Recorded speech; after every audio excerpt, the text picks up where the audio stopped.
بەناوی خی بەخشندە و میهرەبان تیرۆری مامۆسایانی ئاینی لەکوێوە دەستی پێکرد کۆمەڵی کوردەواری بە حکمی تۆغبوونەوەی لایەنی کۆمەڵایەتی و ئاینەکەی کە لە مێژەوە ئاینی ئیسلامی وەرگرتووە پێگەیەکی شایستەیان بە ئاینی پیرۆزی ئیسلام داوە لەو نێوەندەشە مامۆسایان و زانایانی ئاینی بە هەمان شێوە پێگەی شایستەیان لە نێو کۆمەڵگادا هەبووە و تا ئێستش ئەو پێگەیان بەردەوامە لە ماوەی ڕابردووە لە هەرێمی کوردستان بەهۆی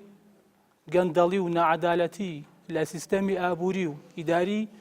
لەم هەرێمەدا چینەکانی کۆمەڵ بەگشتی تووشی ناڕەزایەتێکی زۆر هاتوون بەهۆی ئەو قەیرانەی کە بەسەریاندا سەپاوە دا ئێستاش ئەو قەیران و بارگرژی و بارگرانیانە لەسەر هاوڵاتیان گەشتووەتە پلەیەک کە خەڵکی زۆر بێزاری دەرەبڕن لەم سەر و بەندەشتا مامۆسایانی ئاینی لە مینبەرەکانیانەوە و لە شوێنەکانی دیکە لە ناو کۆمەڵگەدا و لە ڕێگەی ڕاگەیاندنەکانیشەوە ئەم دۆخەیان گەیاندۆتە لایەنی بەرپرس و دەسەڵاتداران کە بەدەم هاوڵاتیانەوە بێن و دۆخیان بۆ چارەسەرکەن باری گرانی سەرشانیان هەر هیچ نەبێ بۆ سووکەن لە بەرامبەریشدا تووشی کۆمەڵێک گرفت و ئاستەنگ بوونەتەوە لەوانە بێڕێزیکردن بەرامبەریان گواستنەوەیان لە شوێنێک و لە مزگەوتێک بۆ مزگەوتێکیکە و چەندین سزای تر بەسەریاندا جێبەجێ کراوە هەتا دوا قۆناغ گەیشتە ئەوەی کە دەستی هەندێک و هەندێک دەستی تیرۆر بچێتە خوێنی مامۆسای ئاینی و لەسەر وتنی وشەی ڕاست تیرۆر بکرێن و لەم ناو ماڵ و لە مزگەوتەکانی خۆیاندا خوێنیان بڕێژرێ بەداخەوە لەم بەرنامەیەدا ئێمە بەردەوامین لەسەر ئەم پرسە بە بەشداری میوانداری هەرێک لە بەڕێزان مامۆستا محەممەد کلکە سەماقی و هەروەها مامۆستا محەممەد چیمەنی بەڕێز مامۆستا کامەران خۆشحاڵین بە ئامادەبوونتان سوپاسانەکەی کاتەن بەرنامەکە بەخشی مامۆستا کامەران عەلیەگە سەرەتا لە جەنابتەوە دەست پێ بکەم تیرۆری مامۆسایانی ئاینی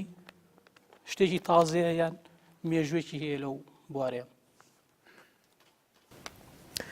بسم الله الرحمن الرحيم الحمد لله والصلاة والسلام على رسول الله وعلى آله وصحبه ومن والاه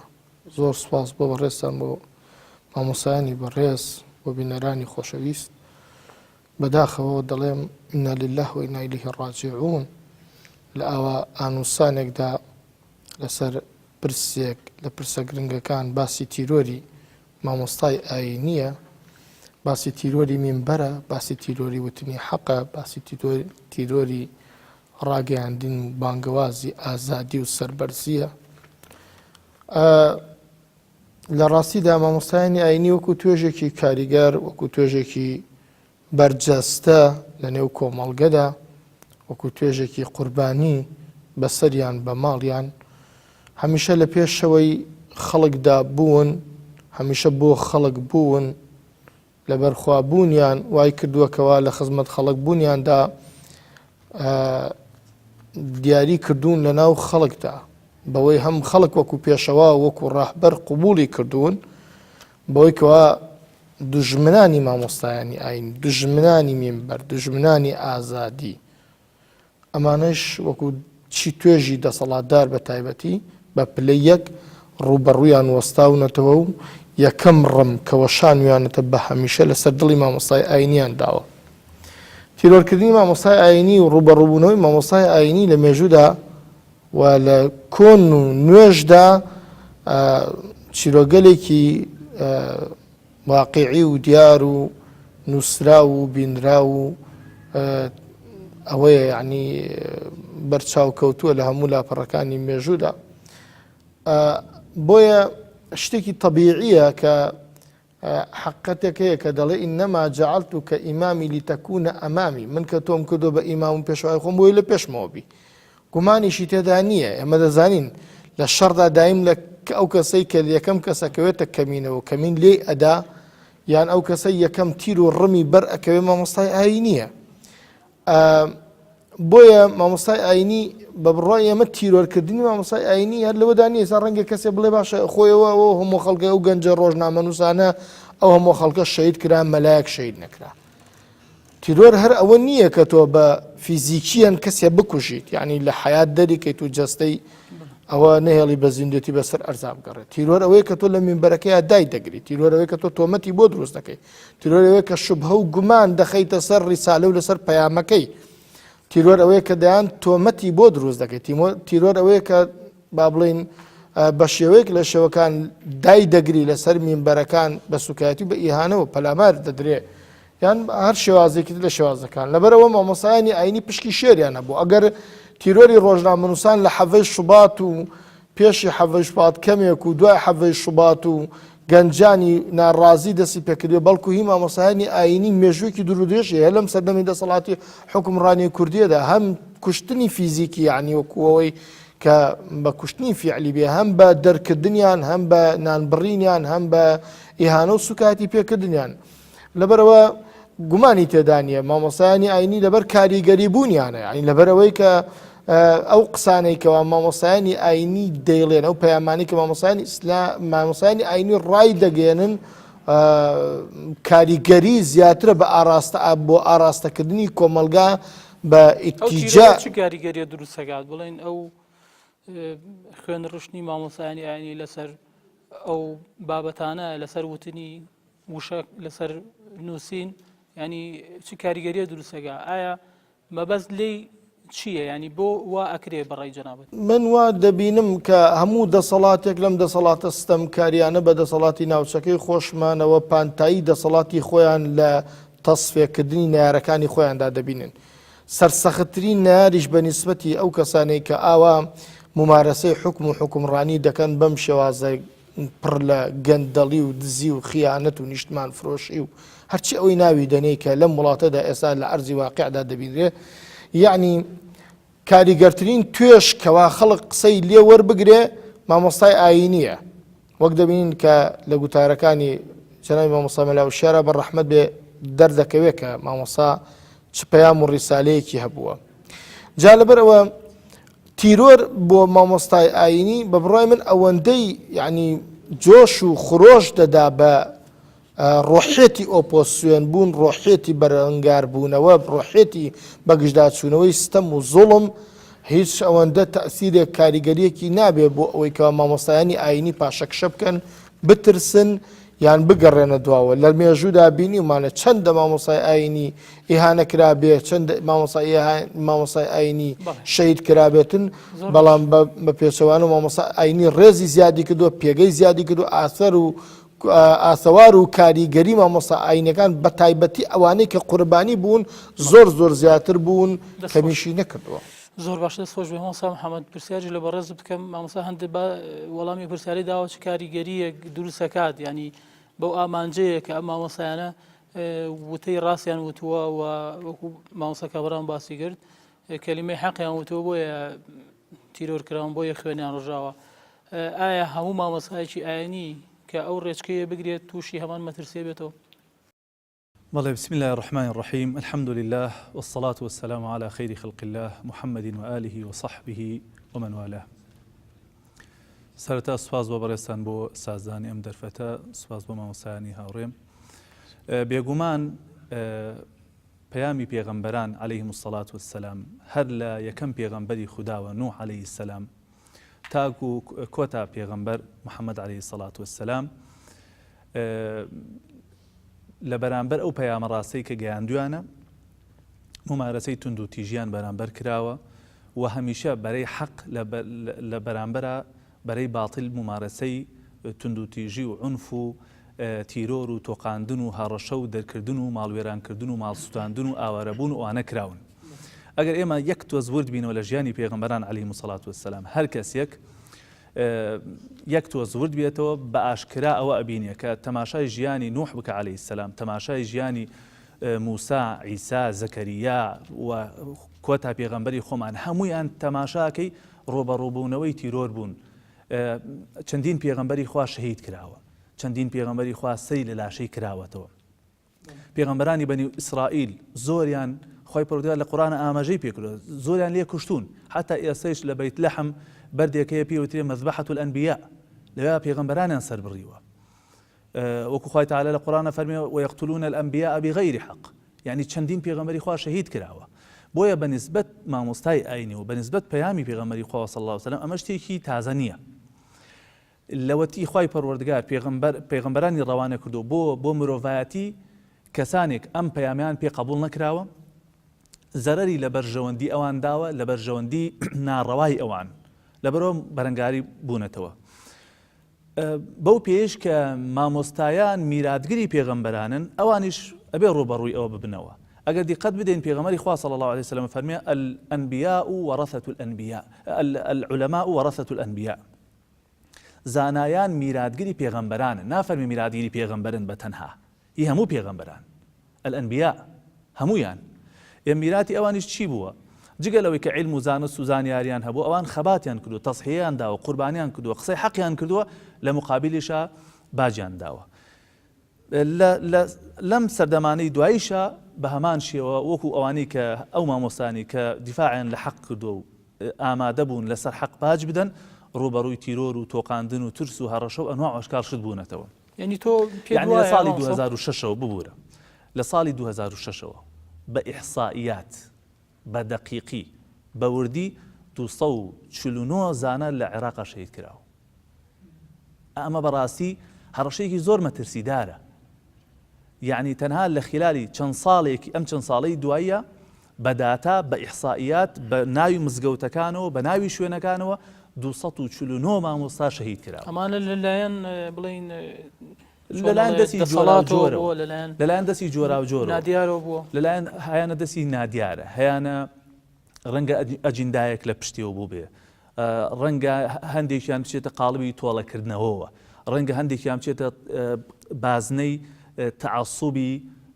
مەذهەبیەوە. گرنگ ئەوەیە مامۆستایانی ئاینیش وەکو چینەکانی تر بگرە لە چینەکانی تر زیاتر ڕوبەڕووی تیرۆر و تۆقاندن بوونەتەوە. جا ئەگەر ئێمە هەڵبەتە لێرەدا تیرۆر ئەگەر مەبەستمان بەس پێکوشتن نەبێ، بازنەکە زۆر گەورەتر بێتەوە. ئەگەر تیرۆر بریتی بێت لە هەڕەشە، مامۆستای ئاینی زۆرترین هەڕەشەی لێکرێ. ئەگەر تیرۆر بریتی بێت لە دوورخستنەوە لە مزگەوت، مامۆستایانی ئاینی لە مزگەوت دوورەخرێنەوە. ئەگەر تیرۆر بریتی بێت لە ترس لە سەر ژیانی ئەو مامۆستایە، مامۆستای ئاینی زۆرترین ترس لەسەر ژیانی هەیە. بۆیە مامۆستای ئاینیش وەکو هەموو چینەکانی تر بەڕاستی بە درێژایی مێژوو ڕوبەڕووی تیرۆر و تۆقاندن و مەترسی بوو. زۆر باشە. تیرۆری مامۆستایانی ئاینی کاریگەری کات لەسەر هاوپیشەکانی خۆیان. مامۆستایانی تر ئەگەر بەو ینی چۆنەڵێ بەو نەفەسەیشەوە بەو پیلانەیشەوە کرابێت، گومان لەوەدا نییە کاتێک کە یەکێک لە ئامانجەکانی تیرۆرکردنی مامۆستایانی ئاینی بۆ بێدەنگکردن و بۆ خەپەکردنی ئەو دەنگانەیە کە لە بەرامبەر ناحەقیە دەنگێکی زوڵالیان هەیە، یا لە بەرامبەر گەندەڵی و ناعەداڵەتیە دەنگێکی زوڵالیان هەیە، بۆ بەڕاستی کپکردنی ئەو دەنگانەیە. بەڵام ئەمە بەڕاستی خەیاڵێکی زۆر خاوە، ئەمە خوتەیەکی فاشیلە و خوتەیەکی مجەڕەبە، زۆر تاقی کراوەتەوە. زۆر مامۆستای پایەبەست شەهید کرا، زۆر مامۆستای حەقبێژ ئێستا لە ژێر خاکایە. بەڵام سوپاس بۆ خوای پەروەردگار، وەکو خوای تەعالی فەرمیێ یوریدون لیطفئوا نور الله بأفواههم والله متم نوره ولو كره الكافرون. زۆر جار هەوڵیان داوە، کۆششی زۆریان کردووە، ڕەنجی زۆریان بینیوە بۆی پەیامی خوای پەروەردگار بکوژێننەوە، بەڵام خەیاڵیان خاوە ئەو دینەی خوای پەروەردگار هەمیشە شکاوە ئەبێ، ئاڵای ئەو ئیسلامە هەمیشە هەر بەرزە بێ. ئەگەر خەڵکانێکی حەقبێژ لەناو بدرێن و تیرۆر بکرێن، چەندین خەڵکی تر جێگیان ئەکرێتەوە، چونکە خوای پەروەردگار پەیامی داوە کە وعدی داوە، بەڵێنی داوە کە ئەو پەیام و ئەو ڕیساڵەی خۆی پارێزگاری دەستخۆش بێ. مامۆستا بەڕێزیش پرسیارە بکەم، ینی زۆر جار خەڵک ناومێدە بن لەوەی کە کەسێکی تیرۆر، کەسێکە کوشتنی کەسێک کە لەسەر وتنی وشە لەسەر نووسین دروستە بێ و ئەنجامە درێت، خەڵک ناومێدن لە دۆزینەوەی. دوجار ینی وای لێ دێت هەرچەند کە ئەسپێرێ بە کۆمەڵی لیژنەوە بۆ داواداچوون، بەڵام سەری لەوە دەرەچێت کە خەڵک هیچ خەناعەتی بەو ئەنجامانە نییە کە دەرەکەوێت. لەوەی تیرۆر و شەهیدکردنی مامۆستا دکتۆر هۆشیاریش تا چاوەڕێکرێ بە هەمان بابەت بسپێرێتەوە، بە هەمان کەیس بسپێرێتەوە وەکو چۆن لەوانی پێشودا ئێمە بینیمان. بنای خۆی بەخشنەوە میهرەبان. أعوذ بالله من الشيطان الرجيم. من المؤمنين رجال صدقوا ما عاهدوا الله عليه فمنهم من قضى نحبه ومنهم من ينتظر وما بدلوا تبديلا. ئێمە دیارە بەدڵێکی زۆر غەمگین و حەزینەوە هەرەوە نەمان لەسەرە بڵێن ئینا لله وئینا ئیلەیه ڕاجعون.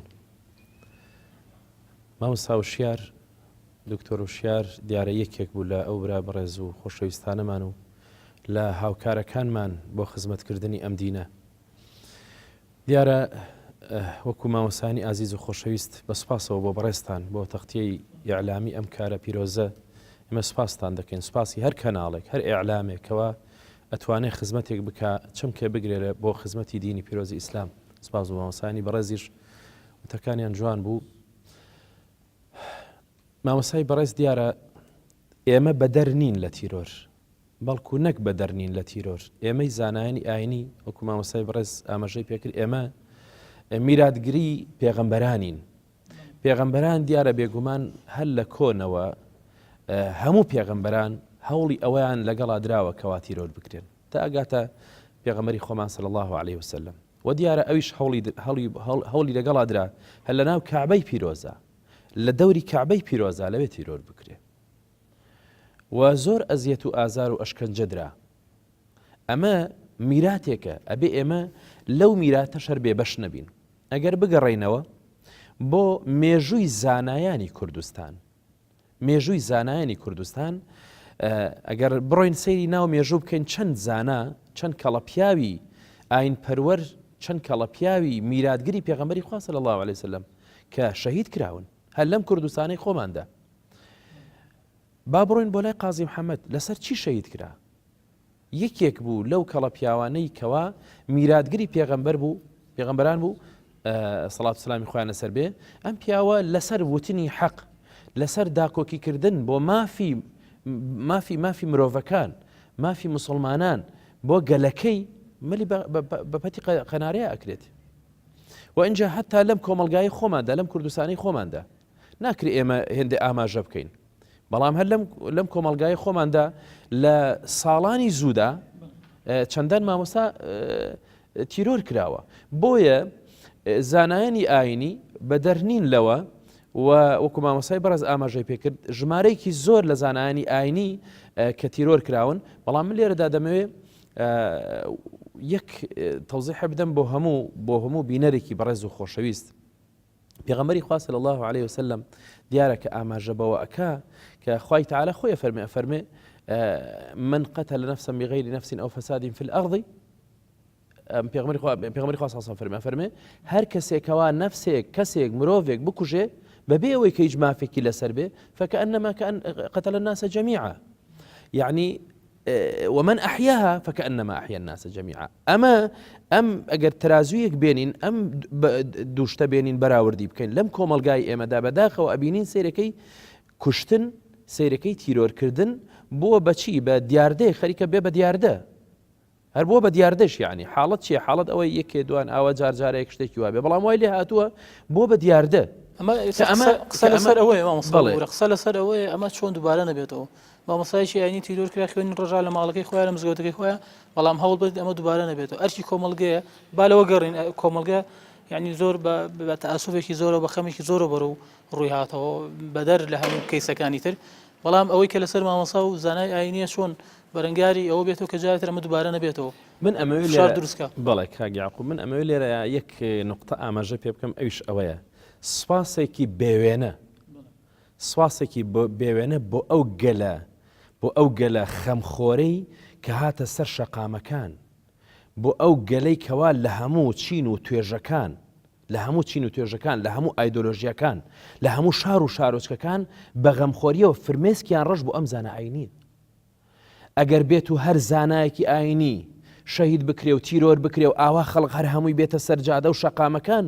ئایا ئەو دەسەڵاتی تیرۆرە ئەتوانێت زیاتر هەنگاو بنێ؟ کەواتە لێرەدا خاڵی یەکەم ئەوەیە کە ئێمە سوپاسی ملەتی کوردی مسلمان بکەین کە ئەبێ بەڕاستی ئاوا بێنە دەنگ چونکە هەمیشە زانایانی ئاینی لەسەر مینبەرەکانیانەوە حەق و ڕاستیان بەگوێی خەڵقەکەیان ناوتووە. ئێمە مینبەرمان هەیە مامۆسایانی ئازیز و خۆشەویست ئەزانن مینبەرمان هەیە ئەم مینبەرانەی ئێمە هەمیشە بۆ چییە؟ بۆ گەیاندنی پەیامی برایەتیە، پەیامی خۆشەویستی، پەیامی سڵح و ئاشتەوایی، پەیامی لێبردن و چاوپۆشی لە یەکتری. ئەمە پەیامی ئێمە بووە. بەڵام لە کاتێکیشا کە ئێمە پەیامێکمان هەیە کە ئەڵێن نابێ گەندەڵی هەبێ، نابێ دزی هەبێ، نابێ چی هەبێ، ئایا ئەمە ئەم پەیامەش هەر هەمان شێوەکو پەیامەکانی تر هەر حەق نییە؟ بۆیە لەبەرەوە ئەبێ خەڵق، ئەبێ گەل، ئەبێ میلەت بزانێ پشتیوان بێت، پشتیوانی زانانی ئاینی بەوەکو چۆن ئەوەی کە بینیمان بەڕاستی ئەمە جێگەی دڵخۆشی بوو ئەگەر دەسەڵات ئەمڕۆ یان دەسەڵاتی ئەو دەستە تیرۆرەی کە هەیە لە ناوماندا ئەگەر بزانێ خەڵق دێتە سەرجادە و شەقام و بە جواب دێت لەسەر زانای ئاینی لەوانەیە هەنگاوەکەی بەرەو دواوە ببات نەک بەرەو پێشەوە. زۆر باش. ئەوسا کامەران پرسیارێک هەیە دەسەڵات حکوومەت با بڵێن دەسەڵات ئەوەی کە ناڕازیە لە وتاری ڕاست و دروستی مامۆستا و زانای ئاینی کاتێک کە لەگەڵ کۆمەڵگە و لەگەڵ مەعاناتی خەڵکا بێتەوە ئەو پێی هەزم ناکرێ. ئەو دەسەڵاتە بە چ جۆرە میبەر و وتارێک ڕازیە؟ بەڵێ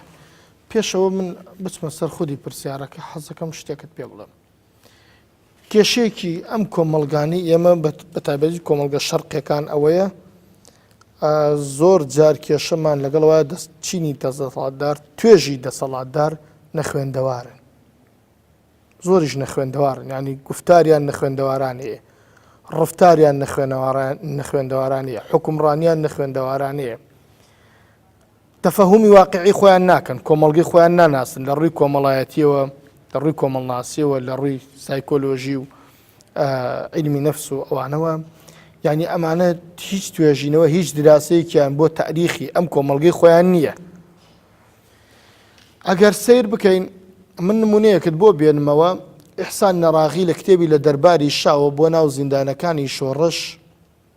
دەڵێ قسێکی جوانەکە، دەڵێ چوومە لای شای ئێران پێم وت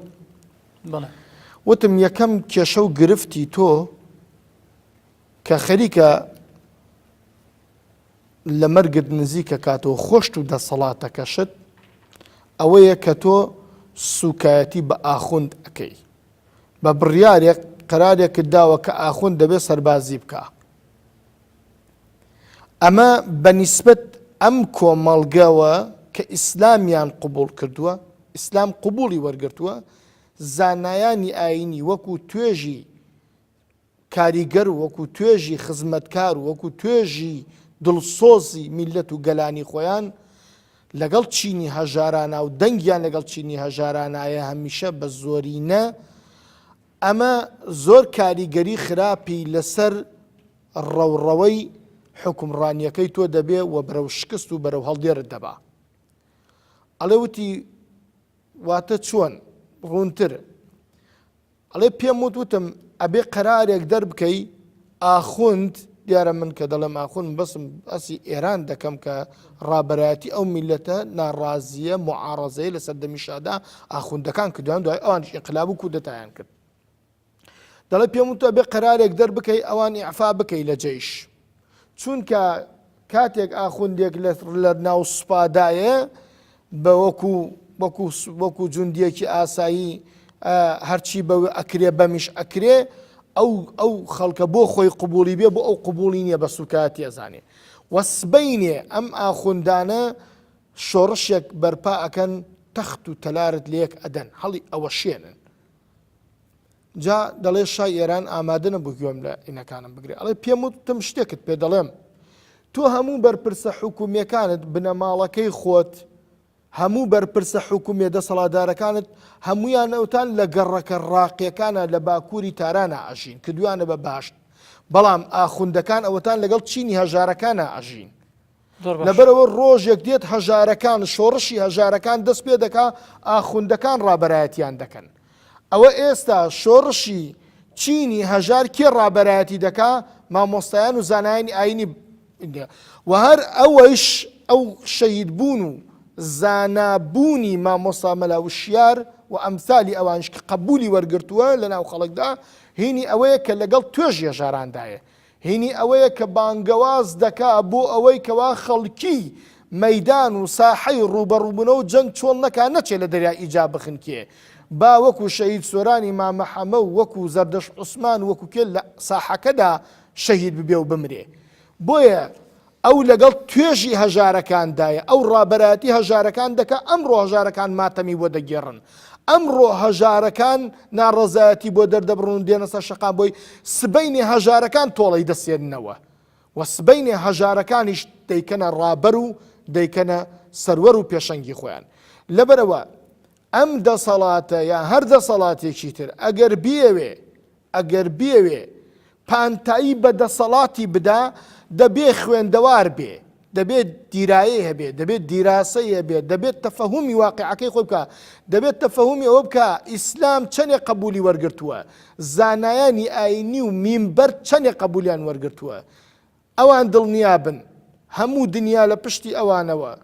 خەڵک دڵنیا بێ لەوەی کەوە ئەو کێڵگەی هەرێمی کوردستانی باشووری ئێمە بە تایبەتی دەڵێم ئەو قبولەی داوێتی بە ئیسلام سەوزی کردووە و بەرهەمی پێڕەوابینیوە بە هیچ فکر و ئایدۆلۆژیایەکی تری نەداوە هیچ فکر و ئایدۆلۆژیایەکی تر نەبووە لەم سەر ئەرز و زەمینی کوردستانەدا کێڵانی خۆی نەکا و تۆوی خۆی نەچێنێ ئیلا فەوتاوە و دروست نەبووە جگە لە دانەوێڵەی ئیسلام جگە لە ڕووەکی ئیسلام لەبەر ئەوە مامۆستایانی ئاینی قبولیان وەرگرتووە وەکو دینەکەیان 100 قوتابخانە دروست بکە یەک بەردە نوێشتێک بدەی لەسەر کانیەک لە دەشتێکە وەکو سوکایەتی بەو بەردە نوێژە خەڵک ئەو 100 قوتابخانەشت لێ وەرناگرێت زۆر باش لایانی پەیوەندیدار لەکوێی ئەو بابەتەدان یعنی بەڕایتەوە ئەوان تا چەند 2000 پێچێت چەند کەسێک لەسەر تیرۆری دکتۆر وشاریان هەر بەڕێزێکی تر بهێنێتە سەر شاشەی تەلەڤیزیۆنەکان و اعتراف بکات و ئیتر بچێتە ڕێڕەوی دادگای خۆی بگرێت و کۆتایی بە مەوزوعە بێ بە جۆرێک لە جۆرەکان خەڵک چۆن بۆ قەنەعات دەکاتەوە هەر ئەوەندەیە و ئیتر کۆتایی پێهاتووە یان ئێوەکو مامۆسایانی ئاینی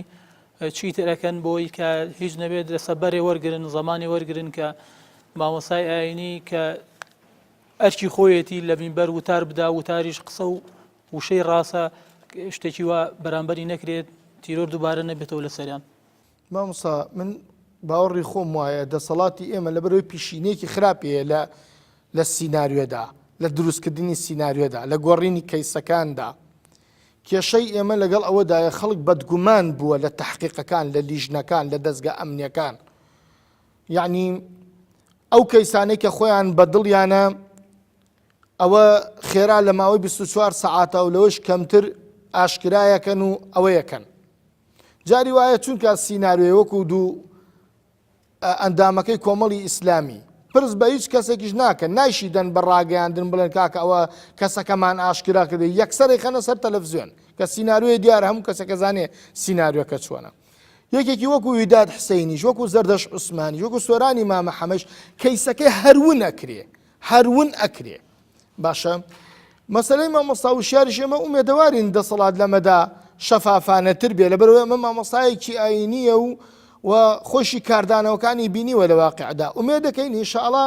دەسەڵات بتوانێت بە پێی ئەم کەیسە بێتەوە متمانە نەک خوا نەخواست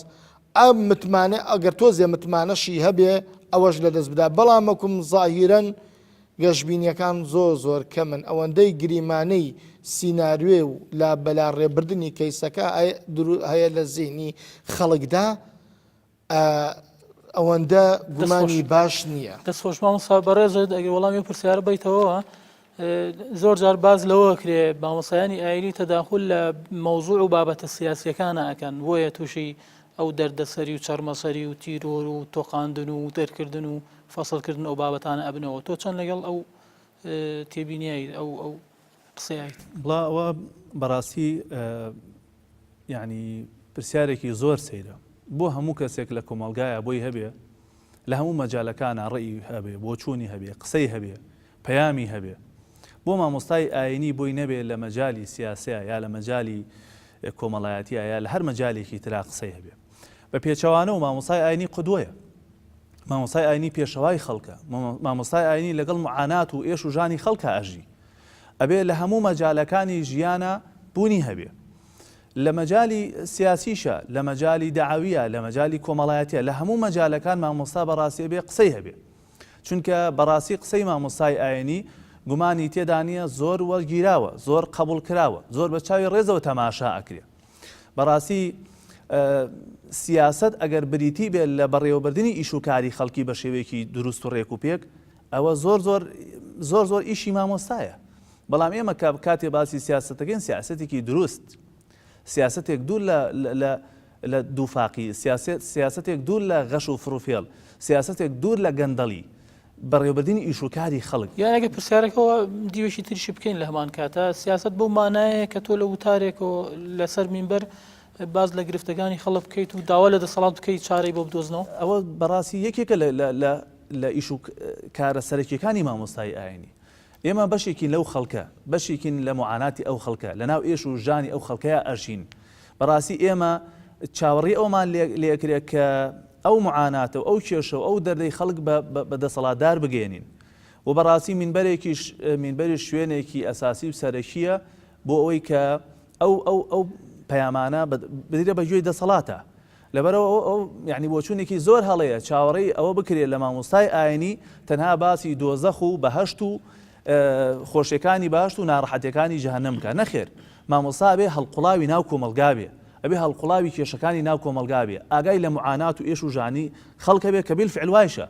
مامۆستای ئاینی کاتێک کە لەسەر مینبەرەوە کۆمەڵی حەقیقەت باسەکە، کۆمەڵی ئێش و ژان و داخ و معاناتی خەڵک باسەکە، چونکە لەناو میلەتەیە ئەژی، چونکە ئەزانێ ئەو خەڵکە لە چی دەردەسەریەکە ژیان بەسەرە بە. بەڕاستی هەمیشە مامۆستای ئاینی یەکێک لەو خاڵانەی کەوای کردووە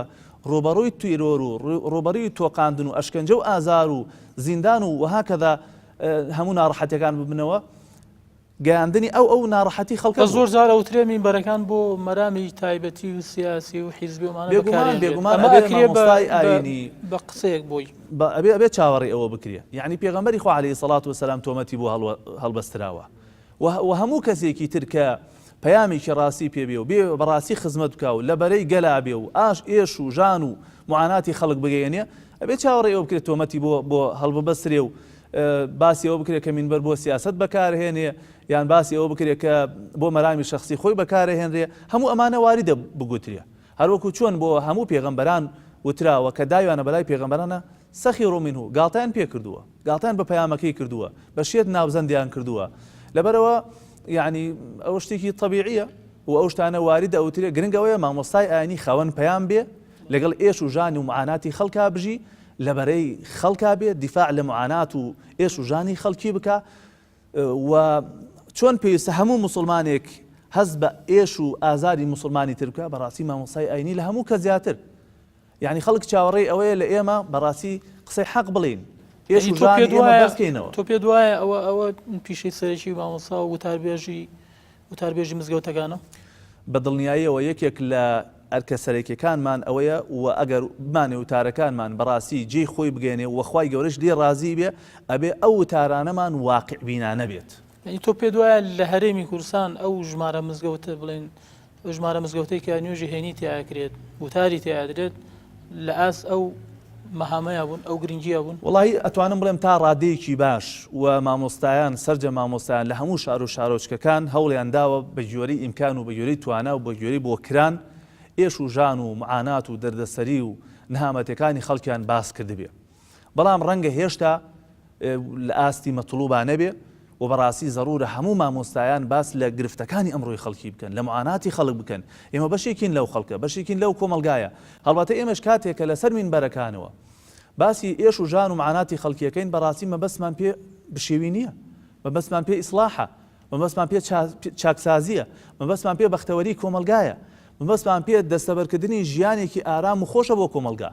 بەڕاستی مامۆستای ئاینی لە هەموو چینێک زیاتر بە خەمی کۆمەلگاکەیەوەیەتی، بە خەمی ئارامی و ئاسایشی کۆمەلگاوەیە، بە خەمی بەختەوەری خەڵکەوەیە. بۆی ئەو پەیامە لەسەر منبەرەوە باس دەستی خۆش بێ. مامۆستای بەڕێز بۆ پرسیارە بۆ جەنابیشت، زۆر جار مامۆستایانی ئاینی زانایانی ئاینی لە بڵین ئەو لایەنە ئیداریانە کە سەرپەرشتی دامەزراوە ئیسلامی و ئاینەکانەکەن، وەکو وەزارەتی ئەوقاف، وەکو بەڕێوەبەرایەتەکان، گلەیی و ناڕزایەتیان زۆر هەیە. تەنانەت بۆ یەکێتی زانایانی ئاینی ئیسلامیش کە بڵین ڕێکخراوێکە و خۆیان دایان مەزراندووە، لێرە و لەوێ ئەبینین ناڕزایەتی و گلەییان زۆر لیان هەیە. وەڵێن لە ئاست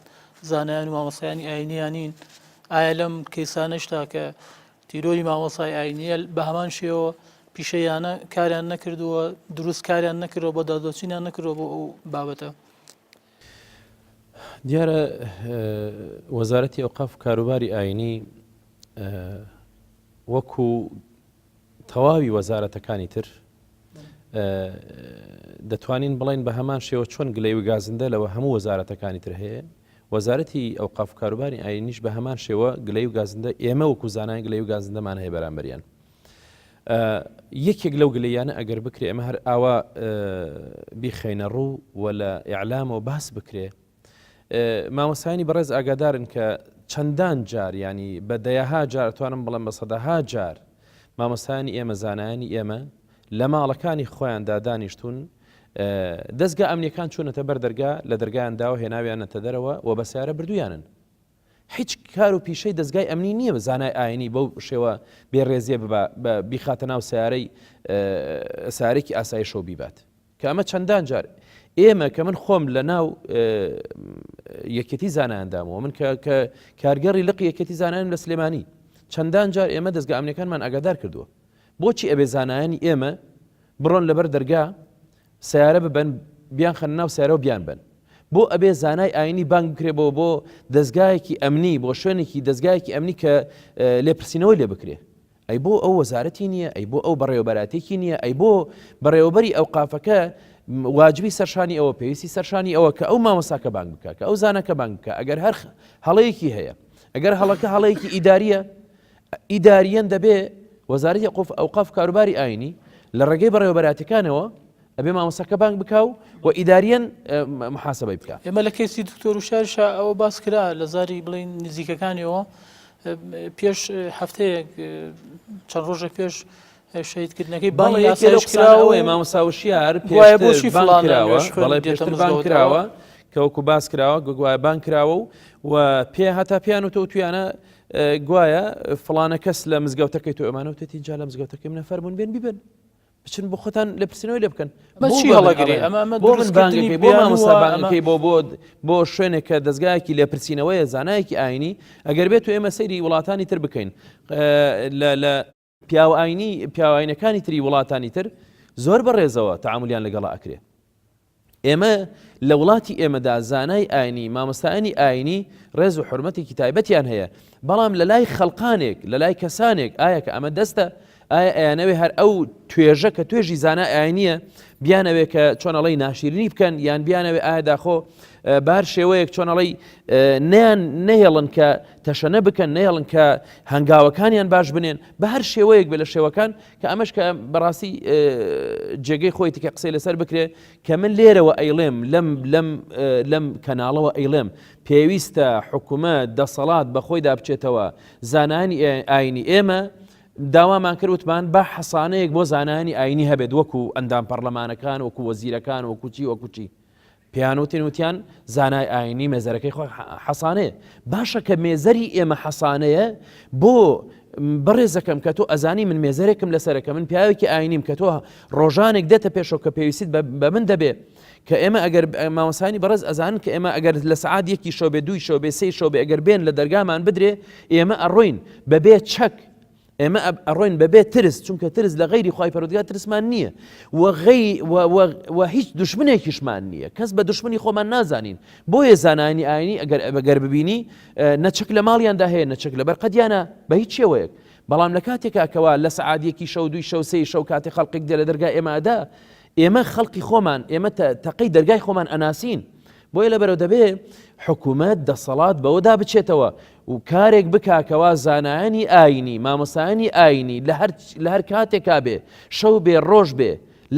لە هەر سەردەمێکا بێ ئەبێ بەبێ ترسانە دەرگاکەی خۆی بکاتەوە و ینی بیر لەوە نەکرێتەوە زانایانی ئاینی لە مەولا ماڵەکانمان هەر هەمووی بکەین بە کامیرە یعنی ئەکرێ من ماڵەکەی خۆم کامیرە دابنێم و بەڵام حکوومەتێک و دەسەڵاتێک و دەوڵەتێک هەبێت حکوومەتێک هەبێت یان ئەمنێک ینی پاراستنی وڵاتەکەی من هەبێت و بەڵام من نەپارێزرێم بەڵام من ترسم هەبێ لە دەستگای بەرپرسی لێپێچینەوە یعنی ناکرێ چەندان جار مامۆسای ئێمە حتا زانانی ئاینی لێرەدا لەم شارەدا کە تەلەفۆنیان بۆ ئێمە کردووە مامۆستا چی بکەین وەڵا بانکێشکراوین بۆ ئاسایش بۆ نازانم چی بۆچی لێپێچینەوەمان لێکراوە پێمان وتمانە با بگیان زانایانی ئاینی ئێمە پێویست ناکات بانگیان بکەن بۆ دەستگا ئەمنیەکان و لێپێچینەوەیان لێ بکەن فەرموو ئەوە ئەگەر لایەنە ئیداریەکەیەتی بەڕێوەبەراتی ئەو قافمان هەیە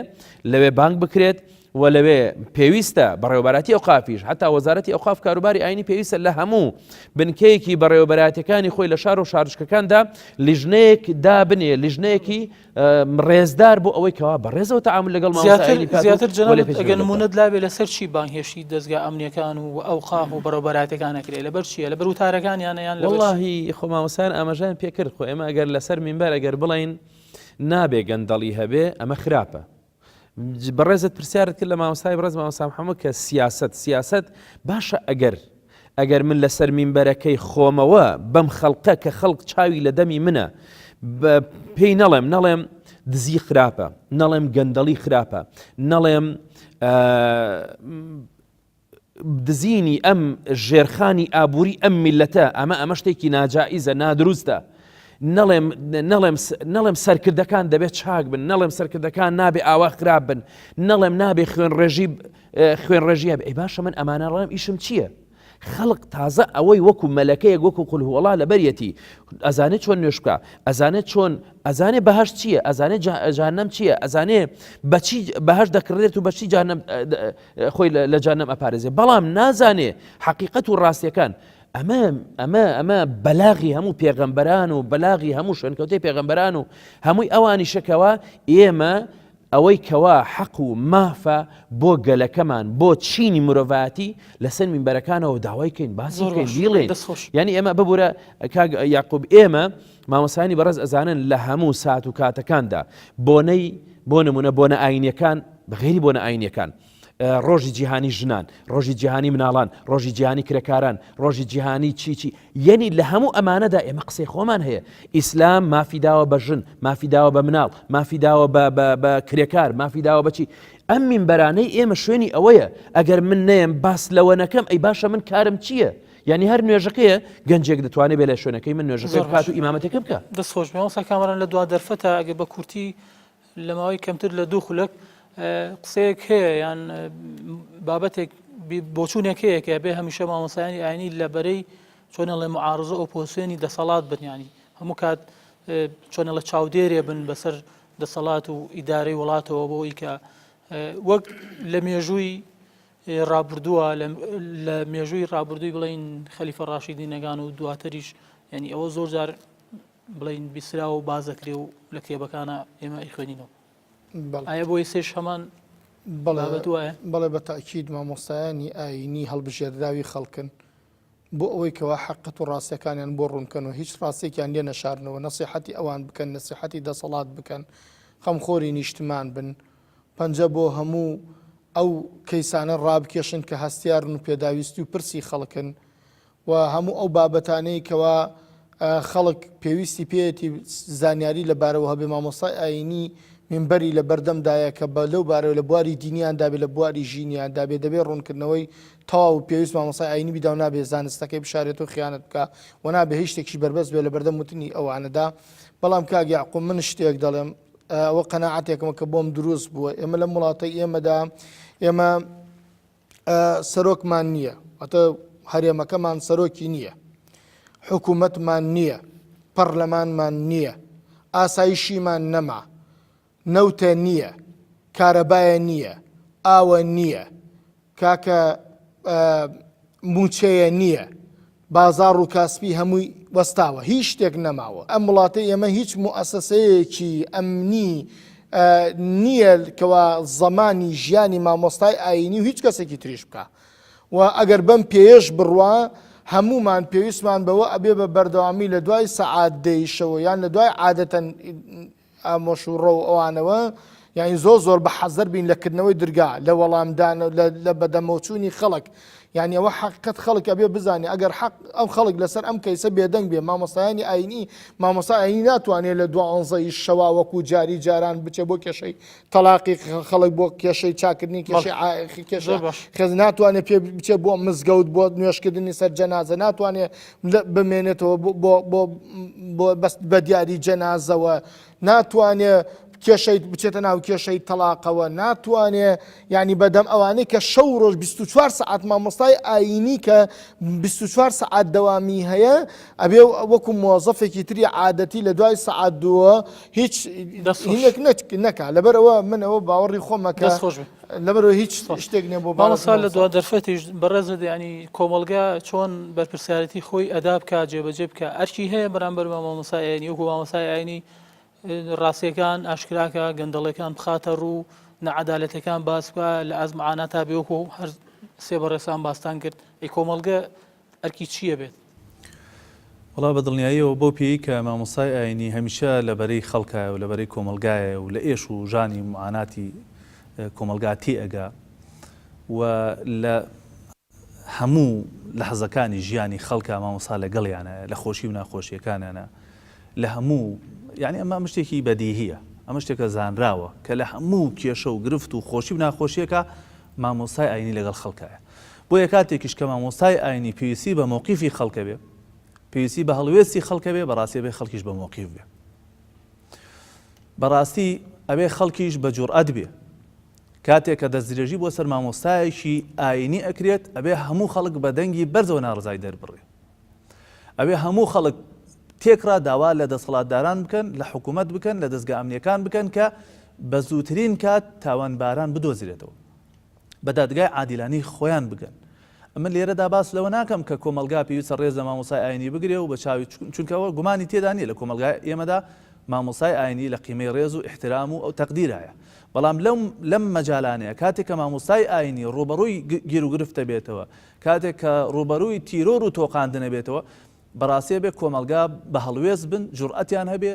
بێنە سەر شەقام بە شێوەیەکی مەدەنیانە داوا لە دەسەڵات بکەن کە ناحەزان و دژمنانی مامۆستایانی ئاینی بە دادگا بگەێنرێن و تۆڵیان لێ بسەنرێت دەست خۆش بێ مامۆستا محەممەد لە دوا دەرفەتیش بۆ بەڕێزت لایەنە ئیداری و وەکو ئەوقاف و بەڕێبەراتەکان کە تایبەتن بە ئیشوگاری مامۆستایانی ئاینیەوە لەگەڵ ڕێکخرا و وێشەتی زانایان و ئەو ڕێکخراوانی تر ئەوان ڕۆڵیان چێ بێ ئەرکیان چییە بێ چۆن وا بکەن کە جارێکی تر بابەتێکی وا ڕووداوێکی وا دووبارە نەبێتەوە من ئەڵێم پێش ئەوەی کە دەبوو پێش ئەوەی کە گەل ئەم خەڵقە حەقبێژە خەمخۆرە بۆ هەر بۆ جەنابی مامەسا بۆ مامەسای شەهید دکتۆر وشیار کە هاتنە سەر شەقامەکان و جادەکان هەرچەند بەڵێ وەزارەتی ئەوقاف کاروباری ئاینی وتی ئێمە ئەرکی سەرشانمانە کە ئەبێ بە دوواداچوون بۆ ئەم کەیسە ئەەکەین یەکەتی زانان بە هەمان شێوە بەیاننامەی دەرکرد و کە ئەبێ بە دوواداچوونی بۆ بکرێت و ئەبێ ئەم کەیسە ڕوون بکرێتەوە و ئەبێ تاوانباران دەستگیر بکرێن و بدرێن بە دادگا ئەمانە هەمووی کراوە بەڵام من ئەڵێم ئێستایش وەزارەتی ئەوقاف کاروباری ئاینی یەکێتی زانان وەکو ڕێکخراوێکی تایبەت بە زانانی ئاینی دەبێ هەردووکیان لەسەر خەت بن بۆ تەواو ڕوونکردنەوەی ئەو کەیسە و بۆ دەستگیرکردنی ئەو تاوانبارانە هەرچەند جێگەی دڵخۆشیە کە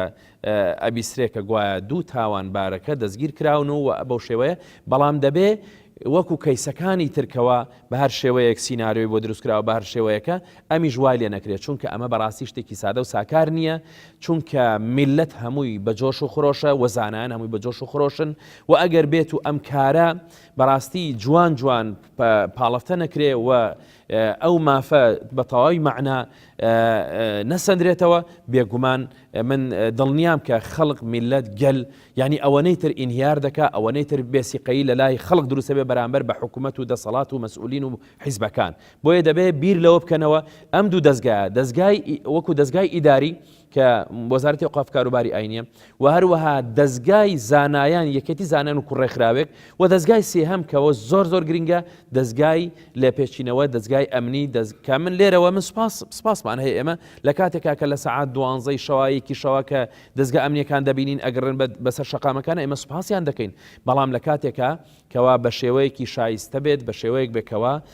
بێڕێزی نەکرێ بەرامبەر بە کەسانێکەوە کەسانی ئاینی سپاس بۆ بەڕێستان کاتان بەخشی بە بەرنامەکە هەرسێ بەڕێستان مامۆستایانی بەڕێز سپاسانەکەی دووبارە بەڕێزان بینەرانی بەڕێز بەم شێوەیەش هاتینە کۆتایی بەرنامەی پرسیەم جارەبان کە تایبەت بوو بە تیرۆری مامۆستایانی ئاینی لەکوێوە دەستی پێکرد و بۆچی تا بەرنامە و دەرفەتێکی تر بەخوای گەورەتان ئەسپێرین خواتان لەگەڵ